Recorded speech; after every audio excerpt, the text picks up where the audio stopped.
ꯃꯌꯥꯝꯕꯨ ꯍꯦꯂꯤꯅ ꯇꯔꯥꯝꯅ ꯑꯣꯛꯆꯔꯤ꯫ ꯉꯁꯤꯒꯤ ꯋꯥꯔꯤ ꯑꯁꯤꯒꯤ ꯃꯃꯤꯡꯅ ꯔꯥꯖꯀꯨꯃꯥꯔꯤꯗꯒꯤ ꯍꯦꯟꯅ ꯐꯖꯕꯤ ꯍꯤꯡꯆꯥꯕꯤ꯫ ꯋꯥꯔꯤ ꯑꯁꯤꯕꯨ ꯏꯕꯤꯔꯛꯄ ꯆꯦꯡ ꯃꯩꯇꯩ꯫ ꯊꯥꯏꯅ ꯃꯇꯝ ꯑꯃꯒꯤ ꯋꯥꯔꯤꯅꯤ꯫ ꯍꯤꯡꯆꯥꯕꯒꯤ ꯂꯩꯕꯥꯛ ꯑꯃꯗ ꯌꯥꯝꯅ ꯅꯨꯡꯁꯤꯅꯖꯕ ꯍꯤꯡꯆꯥꯕ ꯄꯥꯈꯪ ꯍꯤꯡꯆꯥꯕꯤ ꯂꯩꯁꯥꯕꯤ ꯑꯅꯤ ꯂꯩꯔꯝꯃꯤ꯫ ꯃꯕꯥꯅꯤꯒꯤ ꯅꯨꯡꯁꯤꯅꯕ ꯑꯁꯤ ꯍꯤꯡꯆꯥꯕ ꯂꯩꯕꯥꯛ ꯑꯗꯨꯗ ꯈꯪꯗꯕ ꯌꯥꯎꯔꯝꯗꯦ꯫ ꯑꯗꯨꯕꯨ ꯍꯤꯡꯆꯥꯕꯒꯤ ꯃꯃꯥꯒ ꯃꯄꯥꯒꯅ ꯍꯤꯡꯆꯥꯕꯤ ꯅꯨꯄꯤ ꯑꯗꯨ ꯄꯥꯝꯂꯝꯗꯦ꯫ ꯃꯔꯝꯗꯤ ꯍꯤꯡꯆꯥꯕ ꯄꯥꯈꯪ ꯑꯗꯨ ꯂꯩꯕꯥꯛ ꯑꯗꯨꯒꯤ ꯅꯤꯡꯊꯧꯒꯤ ꯃꯆꯥꯅꯨꯄꯥꯅꯤ, ꯑꯗꯨꯒ ꯍꯤꯡꯆꯥꯕꯤ ꯂꯩꯁꯥꯕꯤ ꯑꯗꯨꯅ ꯂꯥꯏꯔꯕ ꯏꯃꯨꯡ ꯑꯃꯒꯤ ꯍꯤꯡꯆꯥꯕꯤ ꯅꯨꯄꯤꯅꯤ꯫ ꯍꯤꯡꯆꯥꯕ ꯑꯗꯨꯅ ꯃꯃꯥꯒ ꯃꯄꯥꯒꯅ ꯅꯨꯄꯤꯗꯨ ꯄꯥꯝꯗꯦ ꯈꯪꯕꯗꯒꯤ ꯃꯕꯥꯅꯤ ꯇꯨꯃꯤꯟꯅ ꯂꯨꯍꯣꯡꯂꯝꯃꯤ꯫ ꯃꯕꯥꯅꯤ ꯇꯨꯃꯤꯟꯅ ꯂꯨꯍꯣꯡꯈ꯭ꯔꯦ ꯈꯪꯕꯗꯒꯤ ꯍꯤꯡꯆꯥꯕ ꯅꯤꯡꯊꯧ ꯑꯗꯨꯅ ꯂꯥꯏꯔꯕꯤ ꯅꯨꯄꯤ ꯑꯗꯨ ꯃꯆꯥꯅꯨꯄꯥ ꯈꯪꯍꯟꯗꯅ ꯍꯥꯠꯇꯣꯛꯈꯤꯅꯅꯕ ꯍꯤꯡꯆꯥꯕ ꯂꯥꯟꯃꯤ ꯀꯥꯡꯕꯨ ꯑꯃꯅ ꯅꯨꯄꯤ ꯑꯗꯨꯕꯨ ꯀꯣꯏꯊꯤ ꯊꯤꯔꯝꯃꯤ꯫ ꯇꯟꯖꯥ ꯑꯗꯨꯗ ꯍꯤꯡꯆꯥꯕ ꯅꯤꯡꯊꯧꯒꯤ ꯃꯆꯥꯅꯨꯄꯥ ꯑꯗꯨ ꯃꯃꯥꯒ ꯃꯄꯥꯒꯅ ꯊꯦꯝꯗꯨꯅ ꯂꯩꯕꯥꯛ ꯑꯗꯨꯗ ꯂꯩꯍꯟꯗꯕ ꯃꯇꯝꯅꯤ꯫ ꯑꯗꯨꯅ ꯅꯨꯄꯤ ꯑꯗꯨꯅ ꯃꯊ꯭ꯋꯥꯏ ꯍꯤꯡꯅꯅꯕ ꯃꯐꯝ ꯑꯃꯗꯒꯤ ꯃꯐꯝ ꯑꯃꯗ ꯀꯣꯏꯆꯦꯟ ꯆꯦꯟꯅ ꯂꯣꯟꯅ ꯂꯣꯟꯅ ꯃꯆꯥꯅꯨꯄꯤ ꯑꯃ ꯄꯣꯛꯂꯝꯃꯤ꯫ ꯍꯤꯡꯆꯥꯕꯤ ꯑꯗꯨꯅ "ꯅꯄꯥꯗꯨꯕꯨ ꯏꯃꯥ ꯏꯆꯥꯁꯦ ꯈꯟꯕꯤꯔꯔꯣꯏꯗ꯭ꯔꯅꯦ? ꯅꯠꯇ꯭ꯔꯒ ꯂꯣꯠꯀꯦ ꯈꯟꯅ ꯂꯣꯠꯈ꯭ꯔꯕ꯭ꯔꯥ ꯅꯄꯥꯁꯨ? ꯑꯩꯅ ꯅꯪꯕꯨꯗꯤ ꯊꯃꯣꯏ ꯁꯦꯡꯅ ꯅꯨꯡꯁꯤꯈꯤꯕꯅꯤꯀꯣ꯫ ꯂꯥꯟꯃꯤꯁꯤꯡꯁꯦ ꯑꯩ ꯑꯃꯨꯛ ꯊꯤꯔꯛꯑꯦ꯫ ꯑꯩꯒꯤ ꯏꯆꯥꯅꯨꯄꯤꯁꯦ ꯀꯟꯗꯕ ꯌꯥꯗꯦ꯫ ꯑꯩ ꯃꯐꯝ ꯑꯁꯤꯗ ꯂꯩꯔꯕꯗꯤ ꯏꯃꯥ ꯏꯆꯥ ꯁꯣꯏꯗꯅ ꯁꯤꯔꯅꯤ꯫ ꯑꯗꯨꯅ ꯑꯩ ꯇꯥꯏꯕꯪ ꯃꯤꯑꯣꯏꯕꯒꯤ ꯂꯩꯄꯥꯛ ꯇꯥꯅ ꯆꯦꯜꯂꯒꯦ꯫ ꯇꯥꯏꯕꯪ ꯃꯤꯗꯤ ꯃꯤꯆꯥ ꯏꯆꯥ ꯈꯥꯏꯗꯕꯅꯤ, ꯃꯤꯅꯨꯡꯁꯤ ꯆꯥꯎꯕꯅꯤ꯫ ꯑꯗꯨꯅ ꯑꯩ ꯁꯤꯔꯕꯁꯨ ꯏꯆꯥꯗꯤ ꯁꯣꯏꯗꯅ ꯀꯟꯕꯤꯈꯤꯅꯤ ꯃꯈꯣꯏꯅ." ꯑꯁꯨꯝꯅ ꯍꯤꯡꯆꯥꯕꯤ ꯑꯗꯨ ꯃꯆꯥ ꯄꯣꯝꯗꯨꯅ ꯇꯥꯏꯕꯪ ꯃꯤꯑꯣꯏꯕꯒꯤ ꯂꯩꯄꯥꯛ ꯇꯥꯅ ꯆꯦꯜꯂꯛꯂꯝꯃꯤ꯫ ꯍꯤꯡꯆꯥꯕꯁꯤꯡ ꯑꯗꯨꯅ ꯃꯁꯤꯒꯤ ꯍꯤꯡꯆꯥꯕꯤꯁꯤꯗꯤ ꯑꯉꯥꯡ ꯎꯅꯈ꯭ꯔꯦꯅꯦ ꯍꯥꯏꯁ, ꯊꯤꯌꯨ ꯊꯤꯌꯨ, ꯌꯥꯝ ꯁꯥꯡꯅ ꯆꯦꯟꯕ ꯀꯩꯁꯨ ꯉꯝꯂꯣꯏꯗꯕꯅꯤ꯫ ꯑꯣ, ꯃꯁꯤꯒꯤ ꯆꯥꯎꯔꯕ ꯇꯨꯔꯦꯜ ꯑꯁꯤ ꯂꯥꯜꯂꯕꯗꯤ ꯁꯣꯏꯗꯅ ꯃꯤꯑꯣꯏꯒꯤ ꯂꯩꯕꯥꯛ ꯇꯥꯔꯅꯤ꯫ ꯑꯗꯨꯕꯨ ꯆꯥꯎꯔꯕ ꯇꯨꯔꯦꯜ ꯑꯁꯤꯕꯨ ꯏꯆꯥ ꯑꯁꯤꯒ ꯂꯥꯟꯕ ꯉꯝꯒꯗꯧꯔꯤꯕ꯭ꯔꯥ? ꯍꯣ ꯅꯨꯡꯁꯤꯕ, ꯅꯪꯕꯨ ꯑꯩ ꯅꯨꯡꯁꯤꯗ꯭ꯔꯕ꯭ꯔꯣ? ꯅꯪꯅ ꯑꯩꯕꯨ ꯅꯨꯡꯁꯤꯕꯤꯗ꯭ꯔꯕꯁꯨ ꯅꯆꯥꯒꯤ ꯃꯁꯛꯁꯤꯗꯤ ꯑꯃꯨꯛꯇꯪꯗꯤ ꯌꯦꯡꯍꯟꯅꯤꯡꯈ꯭ꯔꯦꯗꯀꯣ꯫ ꯅꯨꯄꯤꯁꯤꯗꯤ ꯑꯥꯗ ꯂꯩꯔꯤꯅꯦ, ꯇꯨ ꯑꯩꯅ ꯍꯥꯏꯗ꯭ꯔꯥ ꯑꯉꯥꯡ ꯎꯅꯈ꯭ꯔꯦꯅ꯫ ꯍꯣꯏꯅꯦ, ꯑꯉꯥꯡ ꯑꯃꯁꯨ ꯄꯝꯃꯤꯅꯦ꯫ ꯇꯨꯔꯦꯜ ꯑꯁꯤꯗ ꯆꯣꯡꯊꯈꯤꯒꯦ ꯇꯧꯔꯤꯅꯦ꯫ ꯆꯣꯡꯊꯈ꯭ꯔꯦꯅꯦ ꯁꯤꯗꯤ ꯁꯤꯔꯝꯃꯅꯤ ꯑꯁꯨꯛ ꯆꯥꯎꯔꯕ ꯇꯨꯔꯦꯜ ꯑꯁꯤꯗꯕꯨ, ꯑꯗꯨꯁꯨ ꯏꯔꯩ ꯑꯀꯟꯕ꯫ ꯑꯁꯤꯅꯕꯨ ꯐꯔꯦꯗ ꯁꯤꯖꯈꯤꯕꯅ, ꯑꯩꯈꯣꯏꯁꯨ ꯋꯥꯗꯕ꯫ ꯂꯥꯛꯑꯣ ꯀꯣꯅꯨꯡꯗ ꯍꯜꯂꯁꯤ, ꯏꯅꯤꯡꯊꯧꯗ ꯄꯥꯎ ꯑꯁꯦ ꯇꯝꯂꯨꯔꯁꯤ꯫ ꯍꯤꯡꯆꯥꯕꯁꯤꯡꯗꯨ ꯍꯟꯈ꯭ꯔꯦ, ꯑꯗꯨꯕꯨ ꯍꯤꯡꯆꯥꯕꯤ ꯃꯃꯥ ꯃꯆꯥ ꯑꯗꯨꯗꯤ ꯇꯨꯔꯦꯜ ꯑꯗꯨ ꯌꯥꯝꯅ ꯋꯥꯅ ꯂꯥꯟꯊꯣꯛꯇꯨꯅ ꯃꯤꯑꯣꯏ ꯂꯩꯕꯥꯛꯇ ꯃꯆꯥꯗꯨ ꯄꯝꯂꯒ ꯂꯥꯛꯂꯝꯃꯤ꯫ ꯑꯥꯗ ꯅꯨꯄꯥ ꯑꯃꯒ ꯅꯨꯄꯤ ꯑꯃꯒꯗꯤ ꯏꯪꯈꯣꯜ ꯁꯨꯔꯤꯕ ꯃꯥꯜꯂꯤꯁꯦ꯫ ꯃꯣꯏꯒꯤ ꯃꯅꯥꯛꯇꯝꯅ ꯆꯠꯂꯒꯦ꯫ ꯅꯨꯄꯥ ꯑꯗꯨꯅ ꯑꯥꯗ ꯅꯨꯄꯤ ꯑꯃꯅ ꯑꯉꯥꯡ ꯑꯃ ꯄꯝꯗꯨꯅ ꯑꯩꯈꯣꯏ ꯇꯝꯅ ꯂꯥꯛꯏꯅꯦꯍꯦ꯫ ꯀꯩꯅꯣ ꯑꯁꯤꯕꯨ ꯅꯨꯄꯤꯔꯣ? ꯌꯥꯝ ꯋꯥꯡ ꯆꯥꯎꯏ꯫ ꯅꯨꯄꯥ, ꯅꯨꯄꯤꯁꯤꯗꯤ ꯐꯤꯕꯝ ꯁꯣꯛꯅ ꯎꯏꯅꯦꯍꯦ, ꯑꯃꯨꯛꯇ ꯂꯥꯎꯅꯦ ꯃꯇꯦꯡ ꯄꯥꯡꯂꯨꯁꯦ꯫ ꯍꯣꯏ ꯍꯣꯏ꯫ ꯀꯩꯅꯣ ꯁꯤ ꯅꯨꯄꯤꯁꯤꯒꯤ ꯈꯨꯖꯤꯜ ꯈꯨꯌꯥꯁꯤꯕꯣ? ꯃꯌꯥꯀꯁꯦ ꯀꯩꯅꯣ? ꯅꯨꯄꯥ, ꯑꯉꯥꯡꯁꯤꯗꯤ ꯅꯨꯡꯁꯤꯔꯤꯅꯦꯍꯦ, ꯅꯨꯄꯤꯅꯤꯅꯦ ꯑꯉꯥꯡꯁꯤꯁꯨ꯫ ꯏꯕꯦꯝꯃ, ꯅꯪꯕꯨ ꯀꯅꯥꯅꯣ? ꯀꯥꯏꯗꯩꯅꯣ? ꯍꯤꯡꯆꯥꯕꯤ ꯑꯗꯨꯅ ꯋꯥꯔꯤ ꯄꯨꯝꯕ ꯅꯨꯄꯥꯒ ꯅꯨꯄꯤꯒꯗꯨꯗ ꯂꯤꯔꯝꯃꯤ, ꯑꯗꯨꯒ ꯃꯃꯥꯒꯤ ꯃꯉꯛꯁꯝꯗ ꯁꯤꯔꯤꯕ ꯂꯤꯛ ꯑꯗꯨ ꯃꯆꯥꯅꯨꯄꯤꯗ ꯁꯤꯕꯤꯔꯝꯃꯤ꯫ ꯃꯆꯥꯅꯨꯄꯤ ꯑꯗꯨꯒꯤ ꯃꯃꯤꯡꯁꯨ ꯌꯥꯏꯇꯝꯕꯤ ꯍꯥꯏꯅ ꯀꯧꯔꯝꯂꯒ ꯁꯤꯈꯤꯔꯝꯃꯤ꯫ ꯃꯇꯩ ꯃꯅꯥꯎ ꯑꯗꯨꯅ "ꯀꯔꯤ ꯃꯤꯡꯗꯥꯅꯣꯗ, ꯌꯥꯏꯇꯝꯕꯤ ꯀꯥꯏꯅ ꯀꯧꯔꯣꯏꯗ, ꯊꯣꯏꯕꯤ ꯑꯣꯏꯅ ꯀꯧꯅꯤ." ꯍꯤꯡꯆꯥꯕ ꯂꯩꯄꯥꯛꯇꯅ ꯃꯃꯥ ꯃꯆꯥ ꯇꯨꯔꯦꯜꯗ ꯇꯥꯔꯒ ꯁꯤꯈ꯭ꯔꯦ ꯍꯥꯏꯗꯨꯅ ꯈꯟꯅꯔꯝꯃꯤ, ꯑꯗꯨꯕꯨ ꯑꯁꯤꯕ ꯃꯁꯥꯗꯤ ꯐꯪꯗꯕꯅ ꯅꯤꯡꯊꯧꯗꯨ ꯊꯥꯖꯕꯗꯤ ꯋꯥꯠꯂꯝꯃꯤ꯫ ꯈꯔ ꯂꯩꯔꯒ ꯍꯤꯡꯆꯥꯕ ꯅꯤꯡꯊꯧꯒꯤ ꯃꯆꯥꯅꯨꯄꯥꯗꯨ ꯍꯜꯂꯛꯂꯝꯃꯤ꯫ ꯍꯜꯂꯛꯄꯒ ꯃꯃꯥ ꯃꯆꯥ ꯇꯨꯔꯦꯜꯗ ꯆꯣꯡꯊꯗꯨꯅ ꯁꯤꯃꯤꯟꯅꯈ꯭ꯔꯦ ꯍꯥꯏꯕ ꯄꯥꯎ ꯑꯁꯤ ꯇꯥꯕꯗ ꯍꯤꯡꯆꯥꯕ ꯑꯗꯨꯁꯨ ꯃꯁꯥ ꯃꯊꯟꯇ ꯁꯤꯖꯔꯝꯃꯤ꯫ ꯍꯤꯡꯆꯥꯕ ꯅꯤꯡꯊꯧ ꯑꯗꯨ ꯃꯆꯥꯅꯨꯄꯥ ꯑꯃꯇꯪ ꯌꯥꯎꯖꯕꯗꯨ ꯁꯤꯕꯗꯒꯤ ꯑꯉꯥꯎꯕꯒꯨꯝꯅ ꯇꯧꯔꯝꯃꯤ꯫ ꯑꯁꯨꯝꯅ ꯆꯍꯤ ꯈꯔ ꯍꯧꯈ꯭ꯔꯦ꯫ ꯍꯤꯡꯆꯥꯕꯤ ꯊꯣꯏꯕꯤ ꯃꯇꯩ ꯃꯅꯥꯎ ꯑꯅꯤꯗꯨꯅ ꯃꯆꯥꯒꯨꯝꯅ ꯌꯥꯝꯅ ꯅꯨꯡꯁꯤꯅ ꯑꯐꯕ ꯂꯝꯕꯤꯗ ꯐꯖꯅ ꯌꯣꯛꯄꯤꯔꯝꯃꯤ꯫ ꯑꯉꯥꯡ ꯑꯗꯨꯁꯨ ꯃꯥ ꯍꯤꯡꯆꯥꯕꯤꯅꯤ ꯍꯥꯏꯕ ꯈꯪꯗꯅ ꯃꯤ ꯑꯃꯒꯨꯝꯅ ꯋꯥꯈꯜ ꯈꯟꯗꯨꯅ ꯁꯥꯟꯅꯗꯨꯅ ꯂꯩꯖꯔꯝꯃꯤ꯫ ꯑꯗꯨꯕꯨ ꯊꯣꯏꯕꯤ ꯃꯄꯥꯡꯒꯜ ꯌꯥꯝꯅ ꯀꯟꯕ, ꯃꯤꯅ ꯉꯝꯅꯗꯕ ꯊꯕꯛ ꯈꯨꯗꯤꯡꯃꯛ ꯉꯝꯕ ꯅꯨꯄꯤ ꯑꯃ ꯑꯣꯏꯔꯝꯃꯤ꯫ Mana saurabadi khujil khoya maya pumba sangtorae. Aduga tamthiba nupi ama olammi. Ayokpa mama aduna moi mapa icha thoibi sibu mimangda puthoktoba kirine. Magi maching phataba matawse ubada. Kaidawege icha da mina lalaklaba kanda magi machingda tawbe wani. Mani di kanada sulandi kaino. Ado magi maching siga mi ataiga manadedana. Karino machingbo malem sidane mi makal suna lebe. Adugi manungda icha thoibisu amani. Mi angangdi maram suklay letraso. Pangsawda sawba. Mathandaga pangpu phujinjaba leirisini. Icha di adu tawdedana. Icha thoibi mu masak phajabi. Maram mo pi leibrone. Hoi. Magi bu mangonda lalubadi haurubadi yadedo. As aina haisina ama. Mana ngangisina ama. Aina haibadine. Ichana saurakanda khujin koya sangtoklakpa. Maya tumthorakpa. Aduna ne. Chahi taramatoi subada ngairiba manabu sanbi amabu thangba ngamgadro.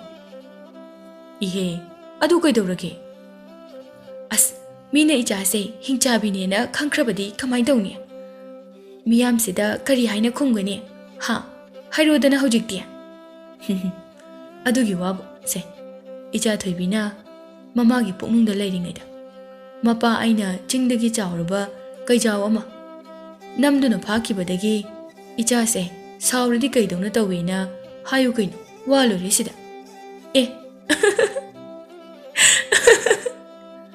Karino ngawraba nangbo karida nokninge aigi waduba nokningmusu natana. Yari khumuduga hojiki wadude maram chana no adi phadawba maram chadana no adi aingondagine wa jaja yam tarakini. O aina no idudi moi mapana nongma labuktagi uchina tanareena lauraga chelakpudo adu ningsingakpugi nokpa nangna kai phabagi wari sarakpaduda. Yare adudi aina lauraga tanbani phau chathokpagi. Is khangjareda. Yare tumi leiro nachanupido kaida legi amukta yengocho mina amuk phakidana. Kanana phadoiba aigi cha thoibiba. Hai kanana khangbano masaka haijindana phajare amuk puraga chakhradi. Is mama ai leiringaida icha phabadi tokro mamida kana yengba phawba yengba ngamloi. O ado hanane nachanupido kaida legi yengo haiba. Hoi he kari nupano isau langdoida tawle. Langgadaba aina di langdraga. Aise isau langba taraga lehoraba. Asamna samhaukibana chahi kharagi matungdadi thoibi leisabi phare. Masang matawsu hainingai leitana phajare aduna anakpada leiba khulgi nupana hasingna thoibidabu sonaduna leikhre. Ima baba kaida leige? O inkholda leiye napaga. Ima baba ai manabasinga akaithelda chaluge. Bema nangbu nupaga punganu haibisi yadene ko. Nupidine nupiga pungadabani tinagadabani. As ima asidi asida haile ado yani yaroido hairu bahana.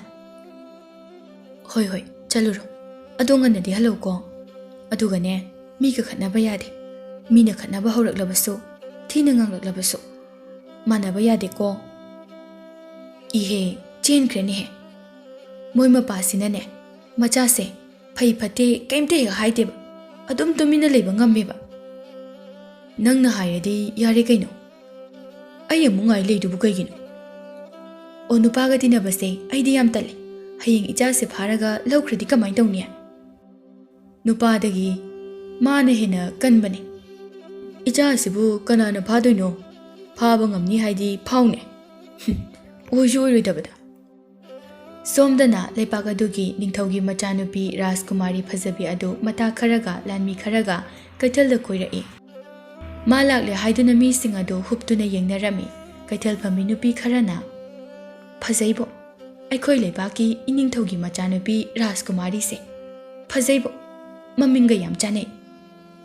Sanada chopa nupi amana aidi Rajkumari dagi magi siriba sana sing asina hena phajaibo.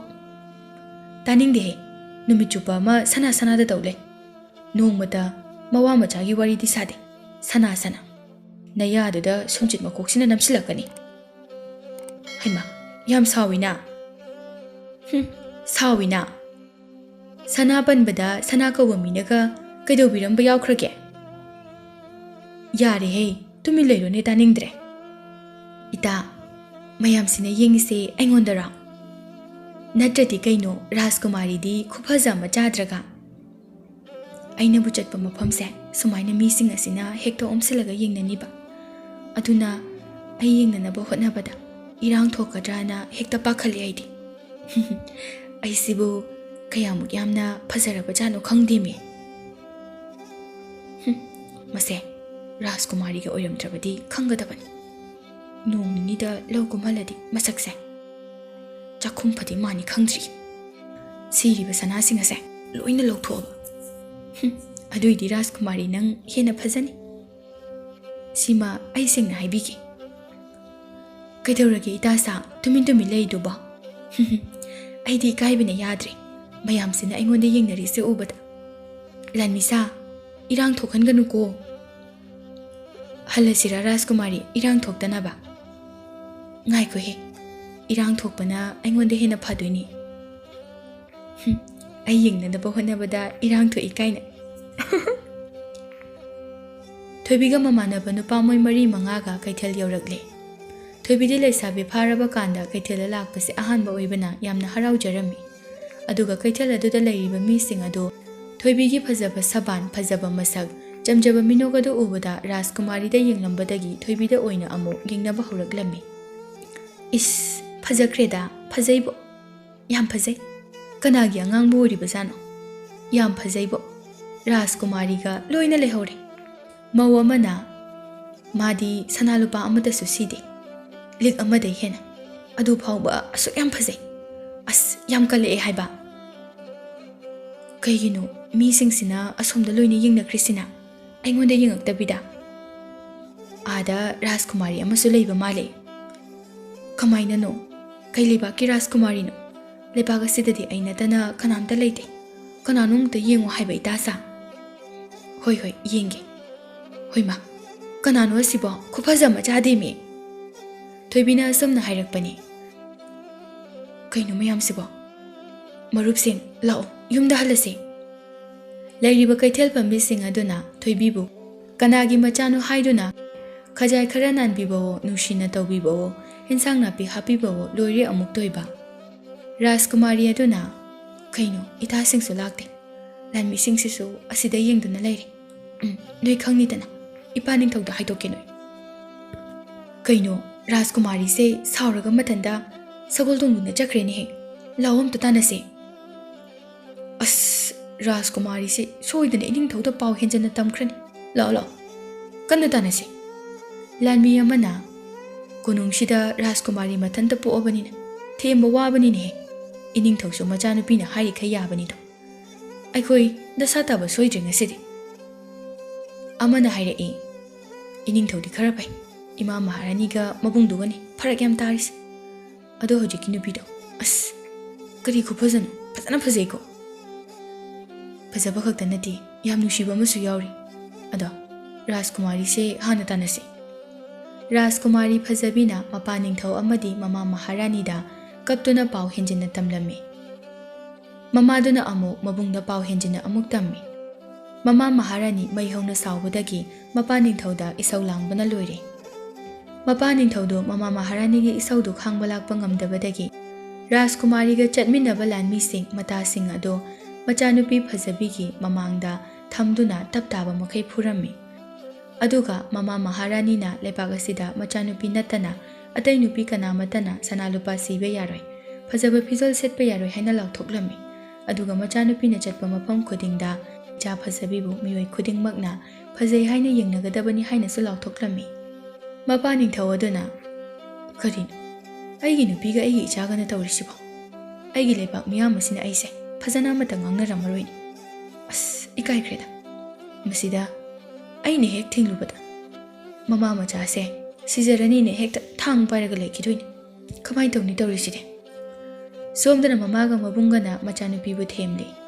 Mama Maharani na Imagi fazabi kapkunuse mama lerisi Ima ayami kai haiba ado imana phananaba loina tawribasini ichana dum kaplaga leiridi ichagi masakto thijalani ye ha kaino ima hina thijalani ba ai hana su thibro ima o imana haibadi ichagi phajaba masakto sum kaplaga leiridi thijalani mai khado loina kairani haibani ne imana bu icha thi haigadro ado ima aingondagi hena phajai haibu nupido kanan male bagasdagi tanthoku kapkanuse nabung lerisidi nupi ado pharunaba nabung da lan mitha khraba hek phabaga leibaga sidagi danate male masidagi tanthokidoini ha ado ibo malem sidagi tanthokraga atopa kay mamung leirige tanthokpa yaba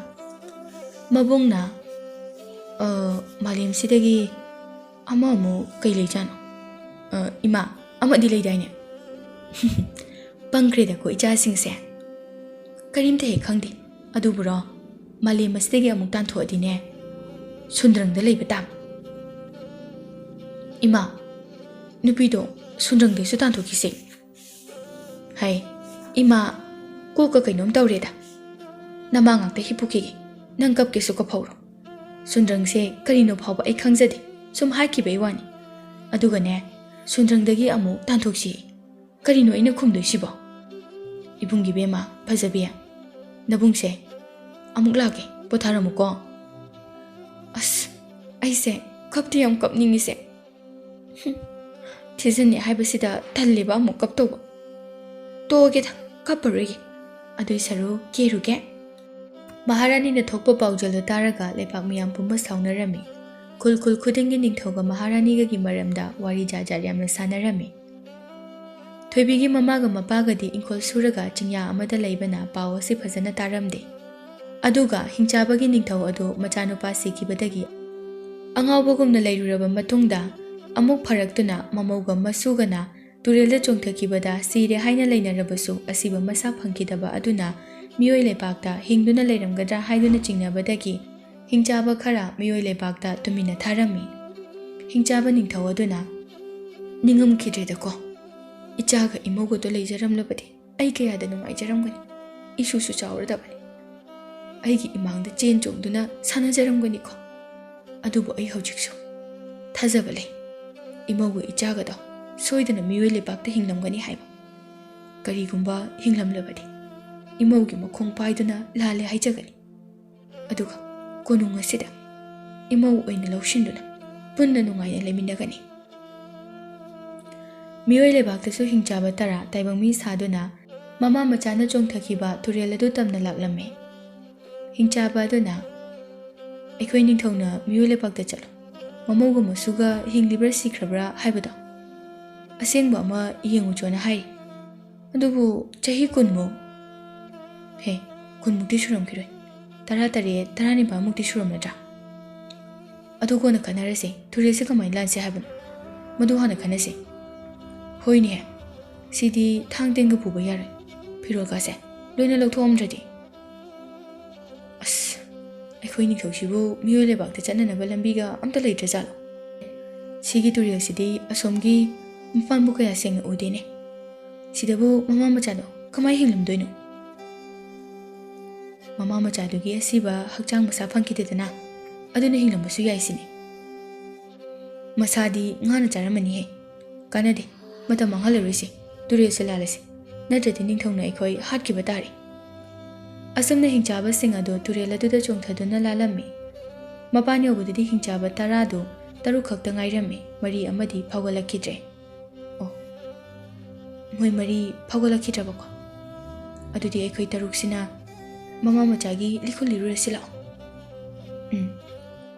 taibang mina aikoi hingchabane haibase khangkrabadi aikoi yumda hanbigi wakhaldi to adunane aina hina singna chalo haise hingchaba taruktu mama machagi likhuli ba horami somda su phasabiga mabunga thoibibu pharuna ba tharakpa lanmi sing aduna thoibibu kanano karaidaino munna khanglaba matungda thoibigi yumda lagrami thoibibu phaba hingchaba taruktu se som lakpana thoibigi yumlomda phagolaklammi baba ima ꯁꯒꯣꯜ ꯊꯧꯕ ꯅꯨꯄꯥ ꯈꯔ ꯂꯥꯛꯏꯁꯤꯕꯨ ꯀꯩꯒꯤꯅꯣ?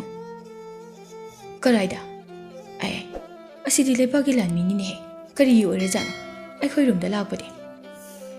ꯀꯤꯔꯤꯗ ꯀꯣꯟꯊꯣꯛꯅ ꯕꯦꯝꯃ ꯅꯪ ꯏꯃꯨꯡꯗ ꯂꯩꯌꯨ, ꯏꯃꯥꯒ ꯏꯄꯥꯒꯅꯅꯦ ꯊꯣꯔꯛꯎ ꯍꯥꯏꯔꯛꯇ꯭ꯔꯤꯕ ꯐꯥꯎꯕ ꯊꯣꯔꯛꯀꯅꯨꯀꯣ꯫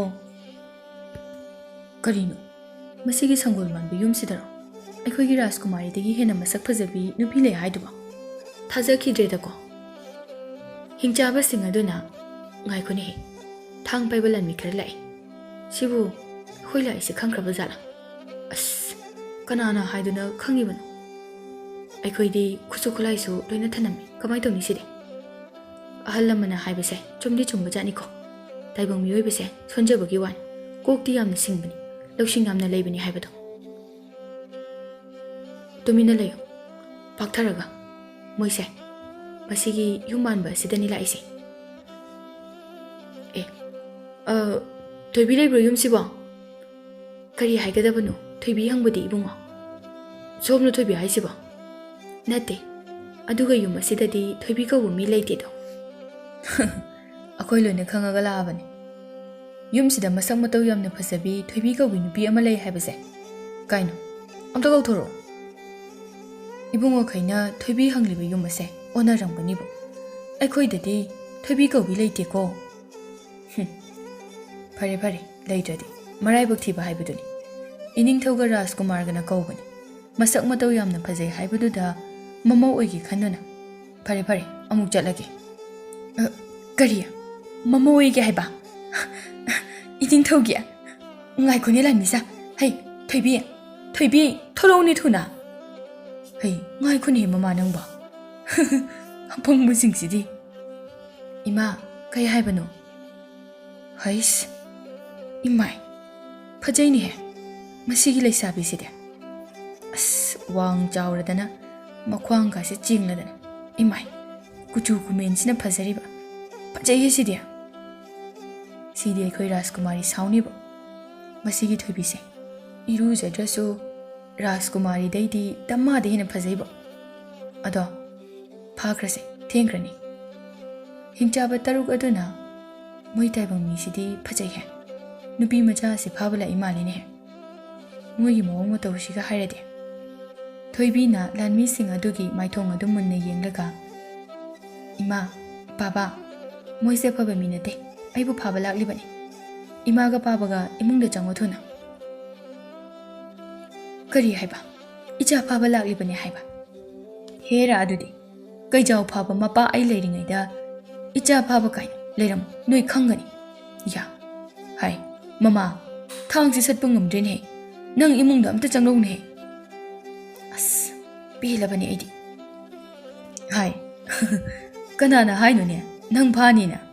ꯐꯥꯔꯣꯏꯅꯦ, ꯂꯥꯛꯑꯣꯅꯦ, ꯀꯣꯅꯨꯡꯗ ꯅꯨꯡꯉꯥꯏꯅ ꯊꯝꯗꯣꯏꯅꯤꯅꯦ, ꯁꯦ ꯈꯨꯠꯇ ꯄꯤꯔꯛꯎꯁꯦ, ꯁꯒꯣꯜꯗ ꯊꯥꯡꯒꯠꯄꯤꯒꯦ꯫ ꯊꯣꯏꯕꯤꯅ ꯌꯥꯔꯝꯗꯦ, ꯃꯃꯥꯒ ꯃꯄꯥꯒꯁꯨ ꯂꯥꯟꯃꯤ ꯑꯃꯅ ꯊꯥꯡ ꯁꯠꯇꯨꯅ ꯊꯤꯡꯗꯨꯅ ꯊꯝꯂꯝꯃꯤ꯫ ꯊꯣꯏꯕꯤ ꯁꯥꯎꯔꯛꯂꯦ, ꯇꯨꯝꯂꯕ ꯊꯧꯔꯕ ꯈꯨꯖꯤꯟ ꯀꯌꯥ ꯁꯥꯡꯊꯣꯔꯛꯂꯦ, ꯃꯌꯥ ꯇꯨꯝꯊꯣꯔꯛꯇꯨꯅ ꯂꯥꯟꯃꯤꯁꯤꯡ ꯑꯗꯨꯗ ꯆꯣꯡꯁꯤꯟꯗꯨꯅ ꯈꯣꯠꯄꯋꯣ ꯂꯪꯕꯋꯣ ꯇꯧꯗꯨꯅ ꯄꯨꯊꯔꯛꯂꯦ꯫ ꯂꯥꯟꯃꯤꯁꯤꯡ ꯑꯗꯨꯅ ꯆꯦꯜꯂꯨ ꯊꯋꯥꯏ ꯍꯤꯡꯅꯅꯕ, ꯑꯩꯈꯣꯏ ꯃꯤꯑꯣꯏꯕꯁꯦ ꯃꯁꯛꯇꯪ ꯎꯔꯒ ꯀꯅꯥꯅꯣ ꯍꯥꯏꯕ ꯍꯦꯛꯇ ꯌꯥꯄꯣꯠꯇꯦꯀꯣ꯫ ꯍꯣꯏ ꯑꯣꯏꯃꯥ ꯊꯨꯞꯄꯦ, ꯏꯁꯥ ꯄꯨꯝꯕꯁꯦ ꯀꯩꯅꯣꯝ ꯇꯧꯔꯦꯗ, ꯃꯁꯛꯄꯨꯗꯤ ꯐꯖꯩꯕꯨ ꯑꯔꯣꯏꯕꯗꯨꯗꯤ ꯀꯔꯤꯅꯣꯗ, ꯑꯁ ꯂꯣꯏꯔꯦ꯫ ꯍꯤꯡꯆꯥꯕꯁꯤꯡ ꯑꯗꯨꯅ ꯏꯅꯤꯡꯊꯧꯒꯤ ꯃꯁꯨ ꯍꯤꯡꯉꯤ, ꯁꯤꯗ꯭ꯔꯤꯀꯣ, ꯑꯁꯤ ꯑꯣꯏꯗꯣꯏꯅꯤ꯫ ꯑꯗꯨꯗꯤ ꯃꯃꯥꯒ ꯃꯄꯥꯒꯁꯦ ꯑꯩꯈꯣꯏ ꯏꯅꯤꯡꯊꯧꯒꯤ ꯃꯆꯥꯅꯨꯄꯥꯒ ꯃꯃꯧ ꯅꯨꯄꯤꯒ ꯇꯥꯔꯤꯅꯦ꯫ ꯅꯠꯇꯦꯍꯦ, ꯑꯩꯈꯣꯏꯒꯤ ꯔꯥꯖꯀꯨꯃꯥꯔꯗꯤ ꯁꯤꯈ꯭ꯔꯦ, ꯑꯣꯏꯔꯝꯃꯣꯏ꯫ ꯑꯗꯣ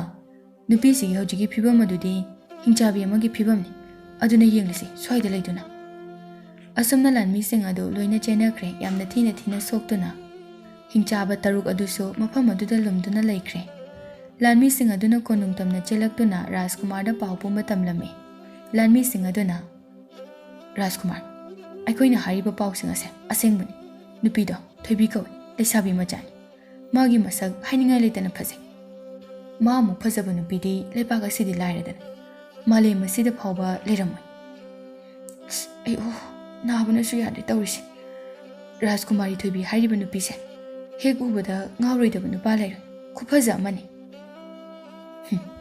Ngasai wari tamlise. Thoibi phasei. Noi thoibi phazabadu yengu chona aina thabran he. Hai, kana le. Mioi sing ase pharaga. Moigi anaba sida thum morok dayo. Ha. Thoibi haribi nupi sibu kanano.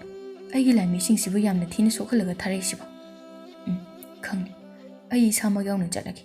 Aduga yenglagi.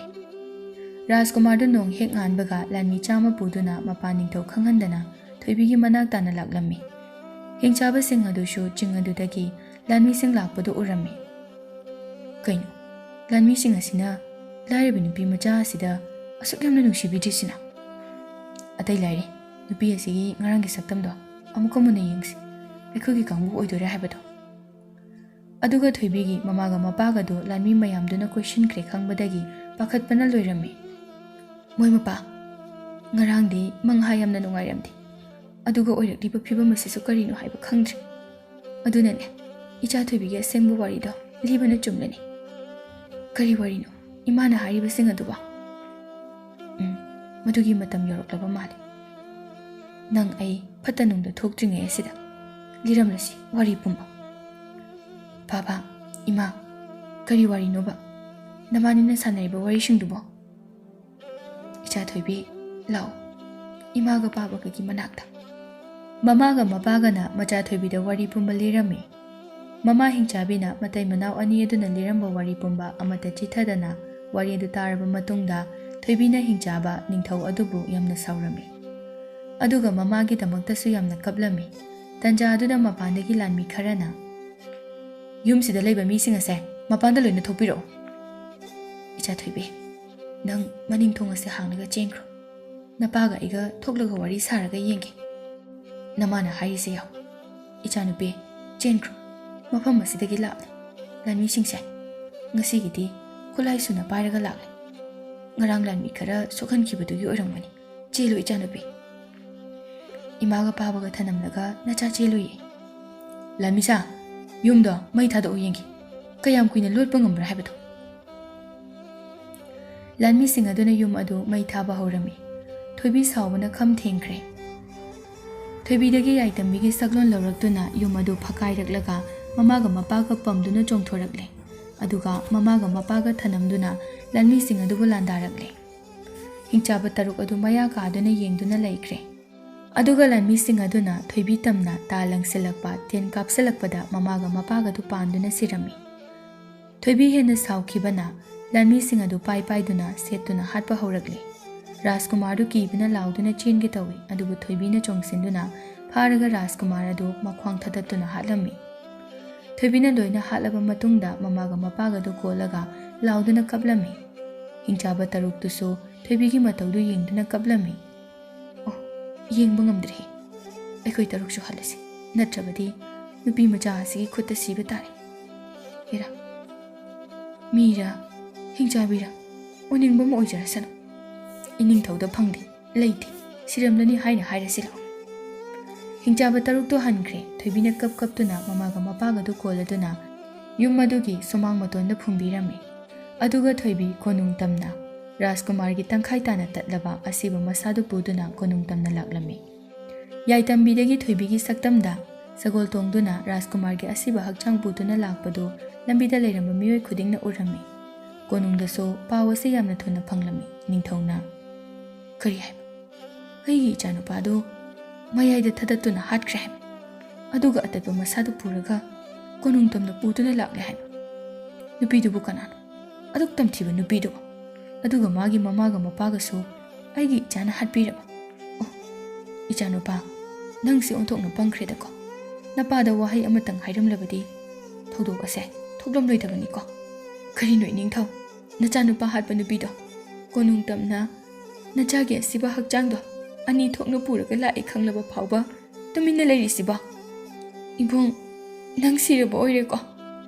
Ibung iningthau na ngamdrabanina ayoina tawgi hu lanmisa nupi adu hek ubaga halo ichagi laman mama aina singani lanmi singado thoibi hana naba sem sarami ningthaugi machade wakhalda ungduna laikre maharani na tawriba adu khangkidare thoibi na konung hek yorakpaga lanmi singaduna landa sarakle ꯊꯣꯏꯕꯤ ꯑꯃꯨꯛ ꯌꯥꯏꯇꯝꯕꯤꯒꯤ ꯁꯛꯂꯣꯟ ꯂꯧꯗꯨꯅ ꯂꯥꯟꯃꯤꯁꯤꯡ ꯑꯗꯨꯕꯨ ꯆꯣꯡꯁꯤꯟꯗꯨꯅ ꯃꯥꯅ ꯑꯣꯏꯅ ꯂꯥꯟꯗꯥꯔꯝꯃꯤ꯫ ꯂꯥꯟꯃꯤꯁꯤꯡꯗ ꯊꯣꯏꯕꯤꯒꯤ ꯐꯤꯕꯝꯗꯨꯗ ꯃꯊ꯭ꯋꯥꯏ ꯍꯤꯡꯅꯅꯕ ꯃꯥꯏꯀꯩ ꯈꯪꯗꯅ ꯆꯦꯟꯅꯔꯝꯃꯤ꯫ ꯑꯦ, ꯑꯁꯤꯗꯤ ꯍꯤꯡꯆꯥꯕꯤꯅꯤ ꯀꯩꯅꯣ?